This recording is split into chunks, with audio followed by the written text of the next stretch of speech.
I've split my presentation into 3 sections pretty much. There's a bit of an intro about my company, Shadow Foam, and how we got into YouTube, how that whole thing started, and then my kind of key takeaways, key lessons that we've learned. We've been on YouTube for 8 years, and we're quite different. I think most people think of YouTubers as like personalities that create content and then, you know, potentially build a business off the back of a YouTube channel. They'll sell merch, they'll sell things, but we've done it a slightly different way in that I had a business from 2012, and it was about 3-4 years later we started using YouTube as a tool for business growth.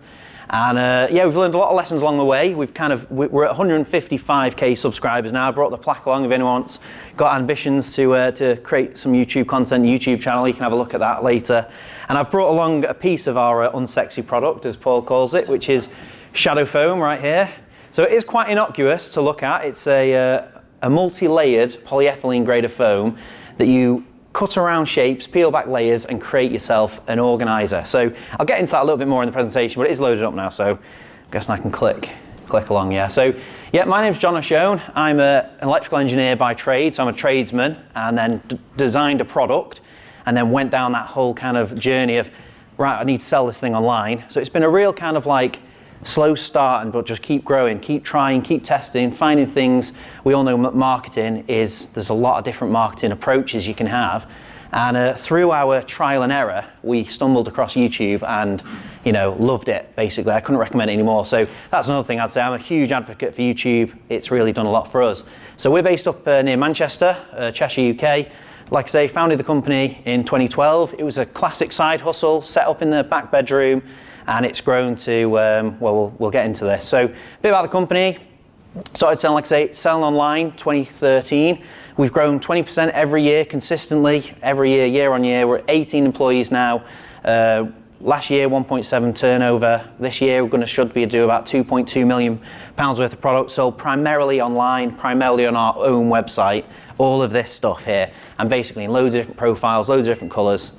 And we sell globally now as well on Globally, which is a platform. Thought I'd chuck that in there in case anyone had questions about Globally. We've been using that quite extensively.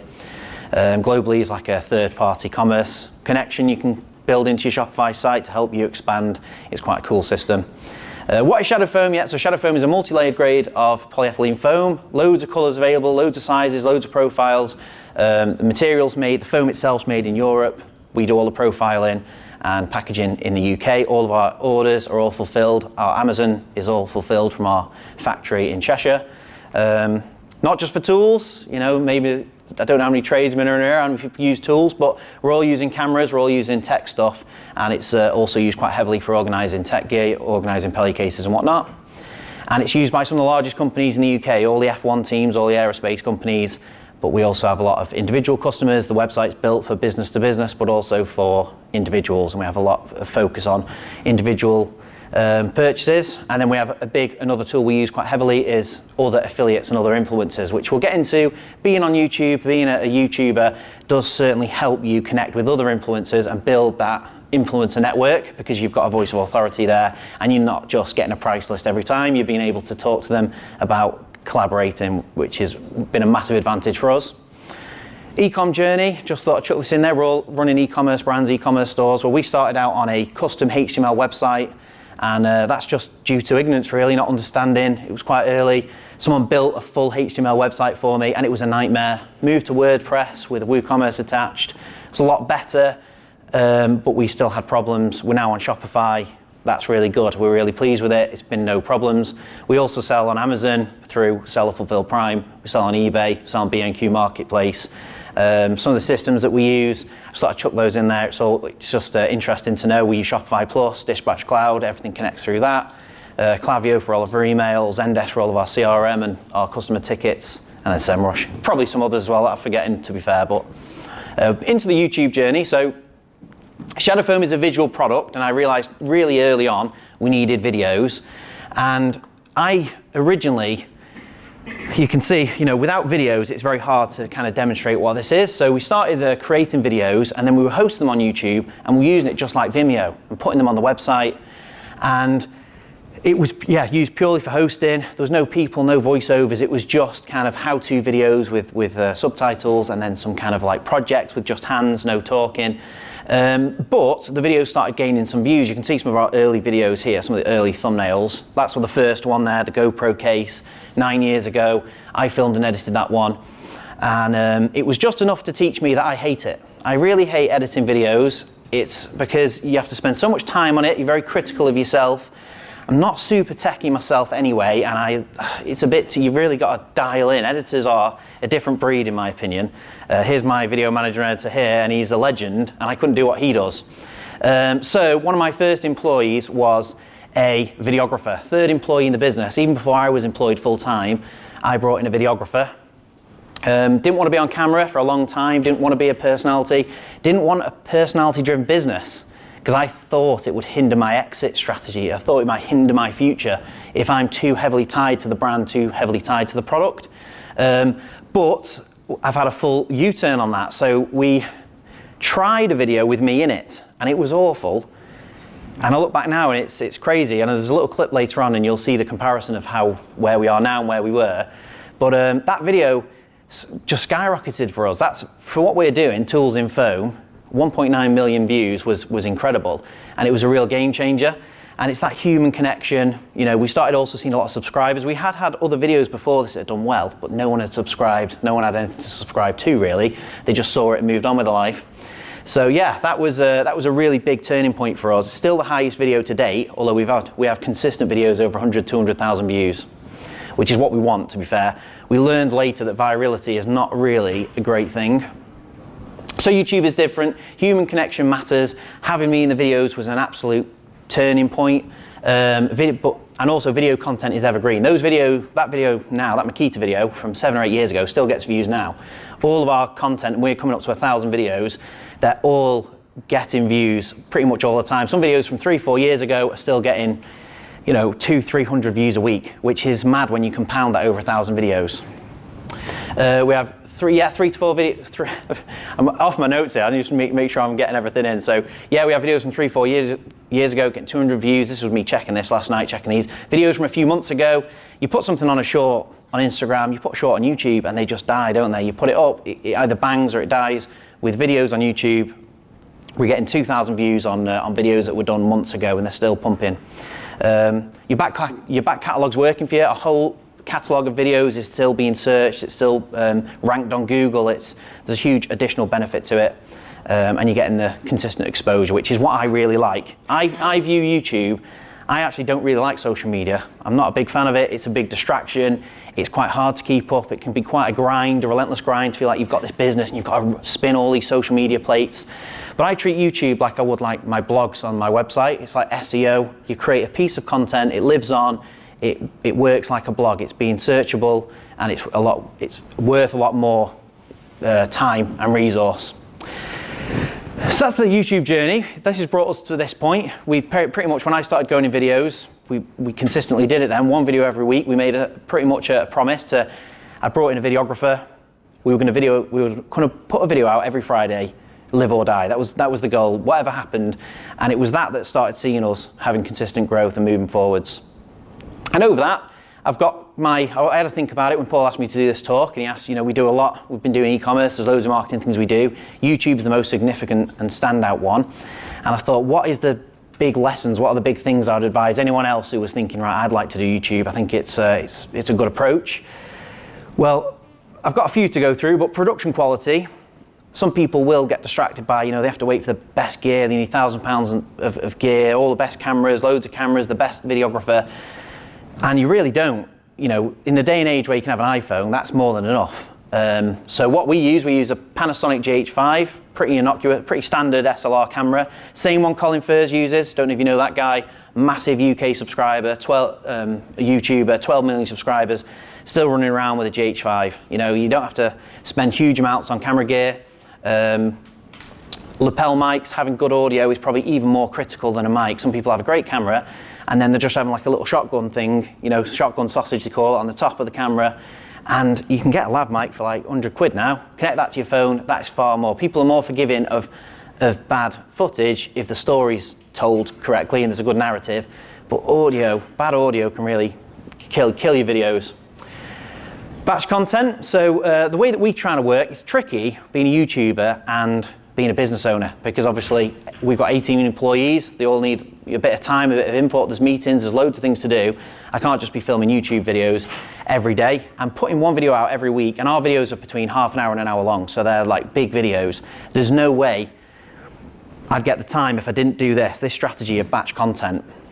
So we have 18 videos right now in the bag, and that is what gives me the time to run a business and do YouTube. And the way we do that is pretty much by batching content. We brainstorm all of our ideas, we create a massive whiteboard of all the different things we're thinking of doing, and then link as many together as we can, and I'll spend a week.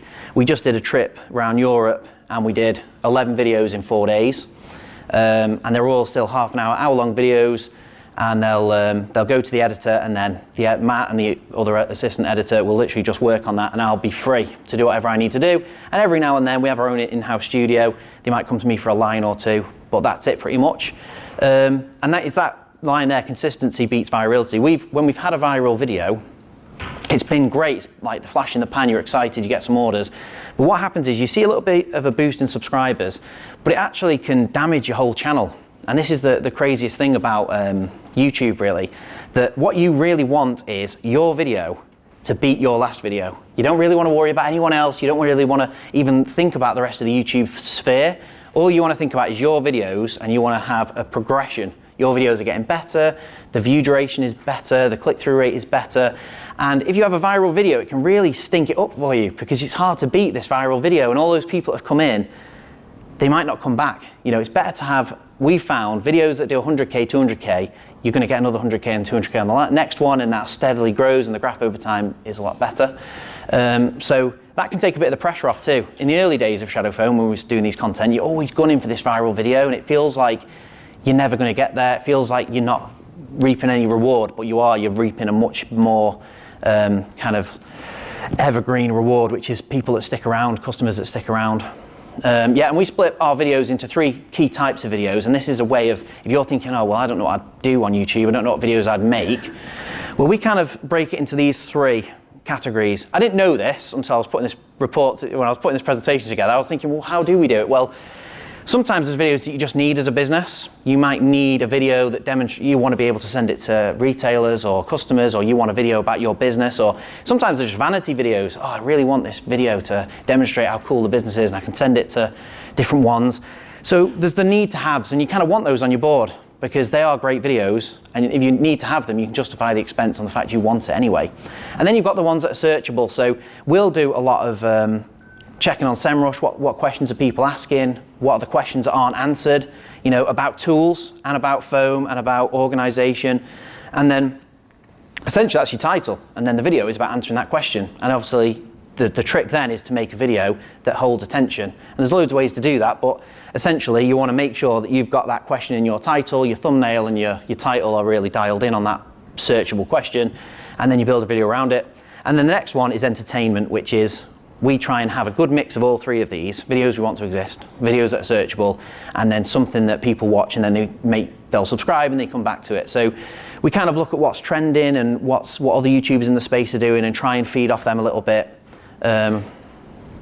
Yeah, I've got a few other slides on this, haven't I? So we've got create a mind map. Yeah, this is all about putting all these ideas on a board. What we find is a lot of our ideas cross over and connect, and this is how we batch film them. We'll work on a bunch of the questions actually have a huge amount of overlap, but you can film them, you know, I've mentioned batch film in 6 to 8 videos. We don't then put those out in a row. We can split those across the next 20 weeks, and then we know, right, we've got these videos are already marked in, and then we just have to fill up the gaps with some of the other content ideas. Yeah, so everything goes on a whiteboard. Need to have build on ideas, you know, exist, yeah, video searchable content, what questions are people asking, create videos answering those questions, and sending training ideas. Yeah, so this is an example of that. So we did, on the right there, you can see me in front of a pallet. So unboxing pallets, unboxing mystery things, they were trending at the time, and it was 300 quid to go and buy a mystery pallet. And obviously we have to tie it back into tools. So we did, can I find some tools in a mystery Amazon pallet? And that video did over 1 million views. Really, really great video. It was a really fun one to do, which is the other thing, keeping your energy up for YouTube when you're trying to do a video every week is one of the biggest challenges, really, keeping consistent. If you look too much at the numbers, you can get disappointed, you can fall off, and you can lose that consistency.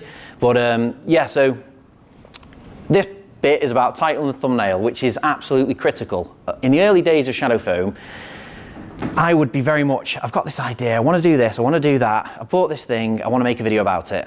And then we'd do all the video, we'd do filming, all the filming would be done, and then right at the end we'd sit down and go, what's the title of this thing? Oh, it could be this, it could be that, oh, what about this? And then you'd end up changing the title 3 or 4 times, and the thumbnail was always a nightmare, and it's absolutely backwards. It's the worst thing we could have been doing. And you have to start with the title and thumbnail, and we build everything from there, because that third line, mention the title in the intro, that has been a real game changer for us.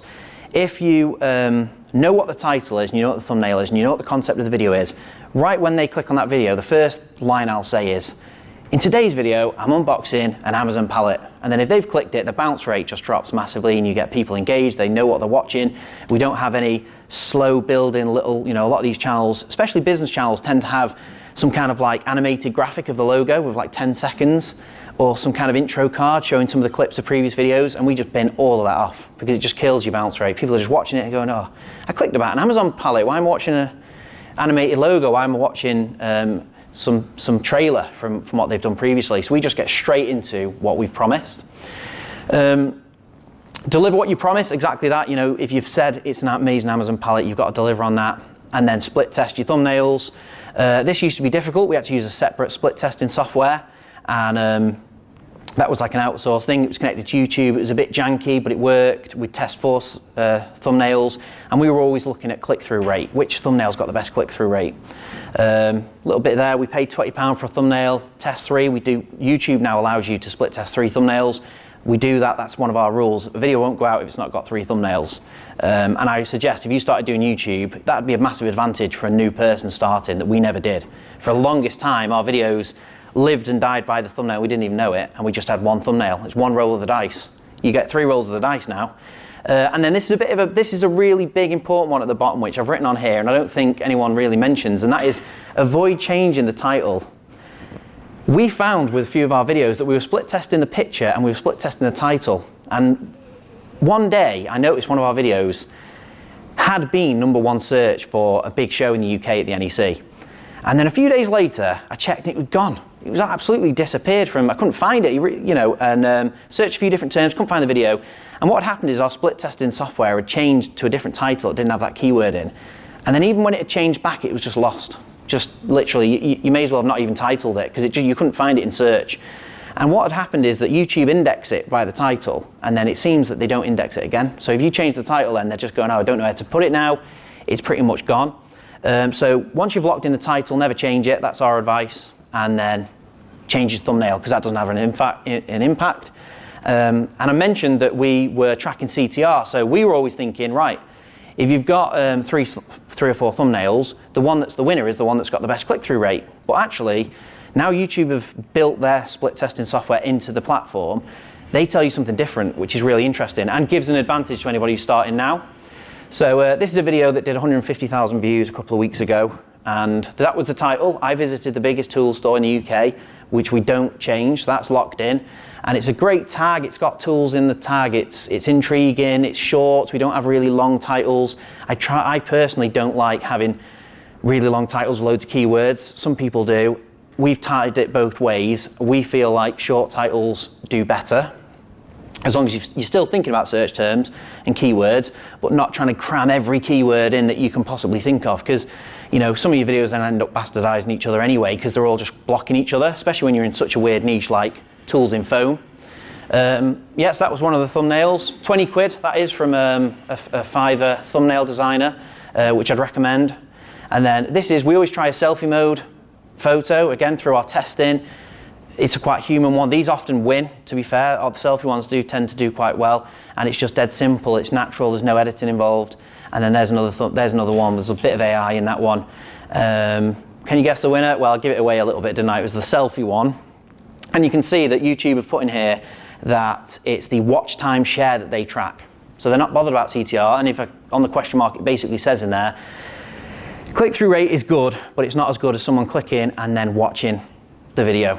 And you can you know, they're more invested in people staying on the platform, which builds into the golden rule of YouTube, which I'll get onto the end. But you can kind of bear that in mind. You know, YouTube's goal is to keep people on YouTube. That's all they want. And if they don't mind what you're selling or what you're doing, as long as they're keeping people on the platform, they're happy. So we've got overcoming fear. So I know that a lot of people would be looking at YouTube. I know I certainly did in the early days, thinking, I don't want to be on it because I thought it might put my personality into the brand. Is that a good thing? Is it going to be difficult to move on from the brand in the future? But then also, do I really want to put myself out there? Do I want to put myself in videos on YouTube? Like I said, I'm not a big fan of social media anyway, really. But with YouTube, we find, especially running it for business, and none of our content is triggering for anyone. It's not really controversial. It's quite easy. And we have very, very, very little trolls or negative comments.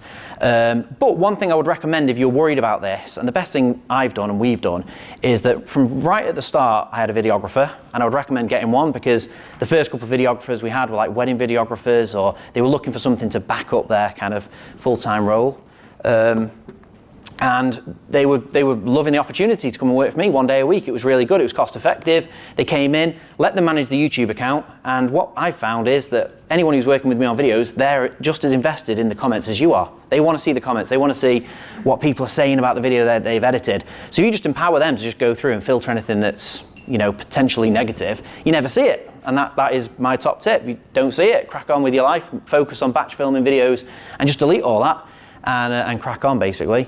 And obviously you've got control of the edit as well. So the beauty of long form videos is that you can keep doing takes, watch the edit, cut the bits you don't like. And obviously the more you work with a videographer, they'll look after you. It's in their interest to make you look good, which is something that maybe it's obvious when you say it, but it's maybe not obvious in the early doors, because you're assuming I've got to be great on camera, I've got to be able to deliver the lines, when really you just need to find someone you can work with, which, you know, most videographers in my experience want to make a good edit and want to do a good job and want to impress you because you're their customer. Yeah, you will get better, right? So this is that Makita video that did 1.9 million views. This was an interesting one. My video manager put this together for me because I don't really look at the old videos. I don't watch any of the videos, to be honest. I used to, now I don't watch them. I trust my editor to just edit them and they go out. But this is me 6 years ago, and then how things have come on. So if you're worried about, I don't think I could do it, I couldn't do it either, I was terrible, and then I've got a lot better, put it that way. How do I play this? Let's see.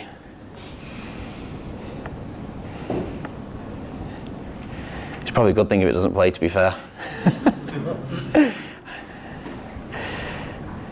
It's Do you have it on YouTube somewhere? Yeah, I do actually. I'll play it at the end, and I'll pull it up on YouTube at the end. But it's a video of me over the last 6 years.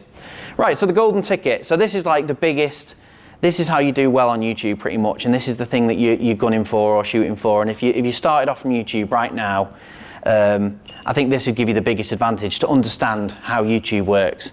And essentially, it's all about YouTube recommendation.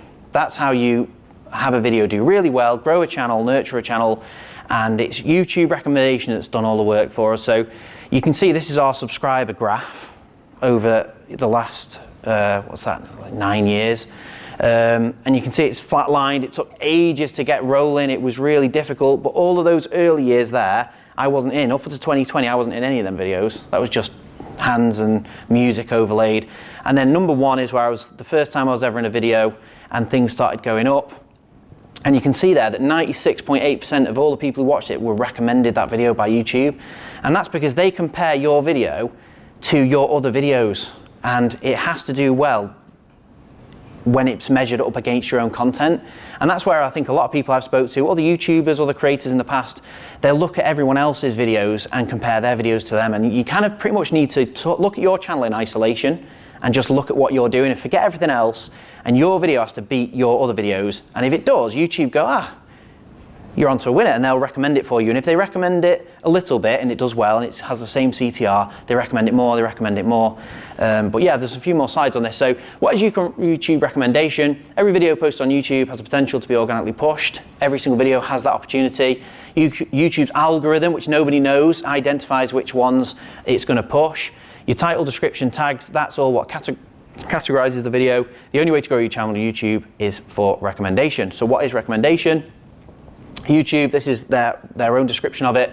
You can increase the chance of YouTube suggesting your content by increasing the click-through rate and your video watch times. They're the two most important things. People are clicking the videos and then they're not clicking off them, they're going to watch them, and the longer they watch them for, the better.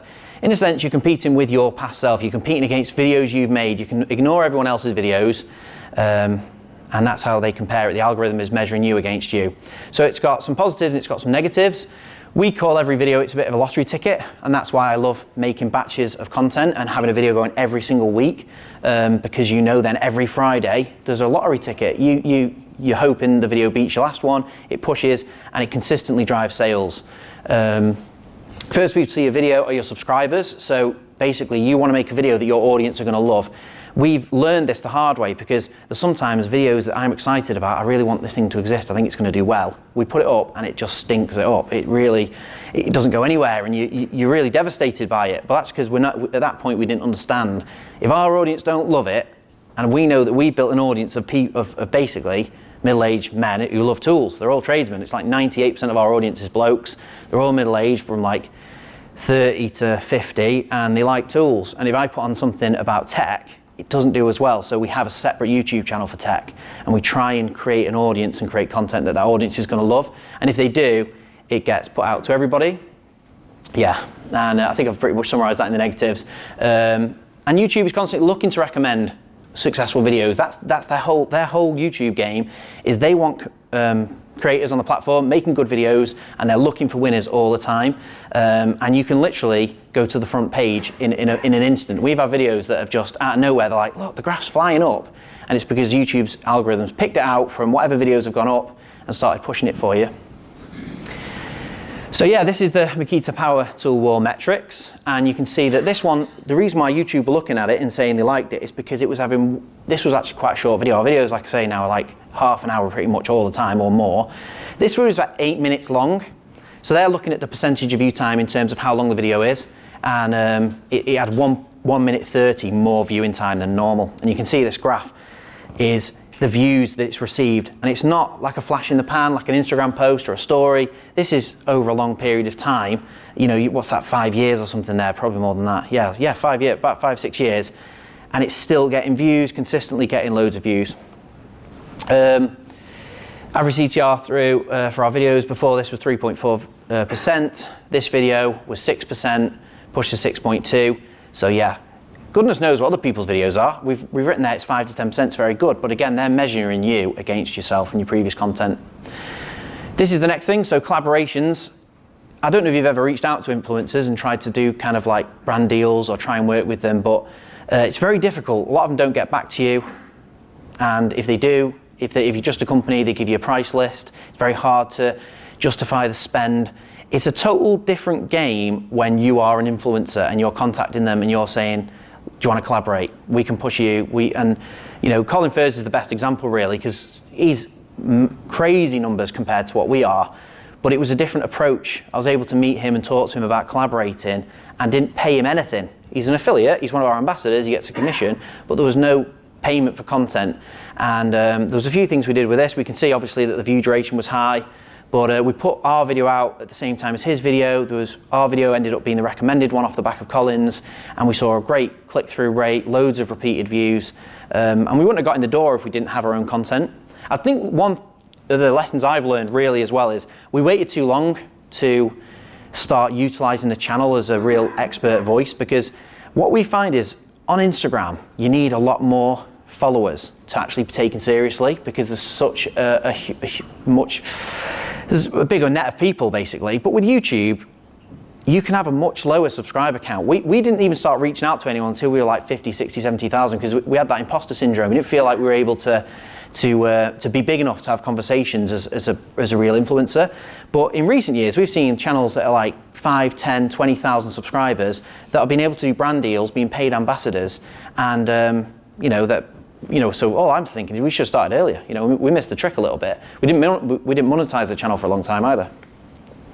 And then here's the next one. This is quite a different one, because this is the third and final case study video that we picked out. And basically with this one, we had a bit of a production change, and we started editing for pace. We basically started we use a system on Premiere that cuts out pauses, it cuts out loads of the dead air pretty much, really ramps up the pace of the video. It's really easy to do. There's a plugin in Premiere that does it. I mean, I say it's easy, Matt does it, and it's I couldn't do it, but it was a different style of editing really. You're thinking about if they're going to click. Our goal when we made this one was how do we make them keep watching? Where are they cutting out? Where are they disappearing off the video? And again, this one beat the last and really blew up overnight. This one was one of our best like overnight successes. You can see it kind of did 20,000 views, I think we're putting there in the first 2 weeks. It didn't really do too much, but YouTube were looking at the numbers, comparing that video with our previous ones. And this was a few years ago now where our numbers were about 10, 15,000. And then they measured it as a winner and then pushed it out and it literally went to 500,000. It's now on 700K and that's what you want. Golden rule, so every idea must appeal to our current subscriber base. That's what we try and live and work by. Every idea that we put on the board, we have to think all of our tradesmen, viewers are gonna like this thing. So we try ideas that will satisfy them. The return palette, the one in that picture, was one of those that we tried and our viewers really loved it, and then obviously we were able to do more of those, but we make them a little bit different each time. We do not release videos that are too similar to our audience, because we also find if it's exactly the same title, nearly the same image, people think they've already seen it, so we try and mix it up without going too wide. First 30 seconds we have subtitles on, and that's because people tend to watch the first 30 seconds just in the little viewer. You know, when you're scrolling through YouTube, as soon as you hover over a video, it starts playing, and if it's got some subtitles there, we don't have subtitles on the whole thing. Obviously, you can turn them on, but we have them hard-coded in for the first 30 seconds. And we're currently chasing 10 minutes as an engagement metric, so we ensure that a lot of our content is covered in that set time. So we'll have like a few little sentences like, oh, we'll show you that later, or we'll show you that at the end, or we've got something coming up, or a giveaway, or a few little hooks just to keep people going. We know where our average view time is, and we want to push people past it so it beats the last one. Textless thumbnails, yeah, we've tried and split tested having text on thumbnails, not having text. You can see from those 3 images I showed you before, there's no text on them, and we just try and keep it really simple. That's what's worked the best for us. Yeah, and we understand the niche of the channel is tools in foam, and we're going to stick with that. I know I'm running low on time now, so let me just go. It pays. Last slide, it pays. This is the biggest thing about YouTube, which makes me love it. YouTube is marketing that is paying for itself. It's breaking even. You know, these are the last few months. It earns consistently 3-4 grand in ad revenue alone. And we have sponsorships on top of that. We have segments and sponsorships and we're ambassadors for other brands.